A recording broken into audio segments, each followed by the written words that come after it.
আজকের রেসিপিতে আছে মোলা ডালা ট্যাংরার ঝোল।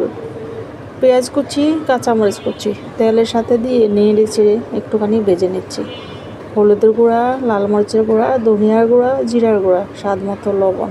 সাথে ছিল রসুন বাটা, পেঁয়াজ বাটা, একসাথে দিয়েছি একটার মতো টমেটো। এখন মশলাটা ভালোভাবে কষিয়ে নিতে হবে, একদম তেল ভেসে ওঠা পর্যন্ত মশলাটা কষিয়ে নেব। একটুখানি পানিও দিয়ে দিয়েছি, ঢাকনা দিয়ে ঢেকে মশলা কষিয়ে, মশলা যত ভালোভাবে কষানো হবে রান্নার টেস্ট তত বেশি ভালো আসবে। মশলা কষানো হয়ে গেলে এখন ট্যাংরা, মোলা, ডেলা সব কিছু মাছগুলো দিয়ে হালকা নেড়ে ছেড়ে ঢাকনা দিয়ে ঢেকে কিছুক্ষণ রান্না করব। এরপরে দিয়ে দিব ঝোলের জন্য পানি।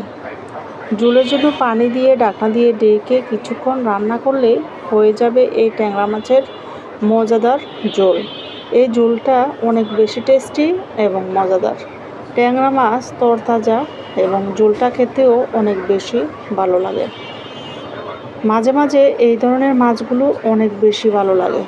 সব সময় বড় মাছ ভালো লাগে না, আবার সব সময় ছোট মাছও ভালো লাগে না। এইভাবে বদলে বদলে এক এক দিন এক একটা খেলে দেখবেন সব কিছুরই টেস্ট ভালো লাগে। আজকে রান্না করা হয়েছে এই কারণেই ট্যাংরা মাছের ঝোলটা দিয়ে গরম ভাতের সাথে অনেক বেশি মজা করে ভাত খাওয়া যায়। যাই হোক, রান্নাটা আমার প্রায় কমপ্লিট। আর 2-3 মিনিটের মতো বলক নিয়ে আসলেই ঝোলটা টেনে যাবে। মাখো মাখো ঝোল আর গরম ভাতে এই মাছটা খেতে দারুণ। যাই হোক, ভিডিওটা যদি ভালো লাগে লাইক, কমেন্ট, শেয়ার দিতে কিন্তু বলবেন না। আল্লাহ হাফেজ।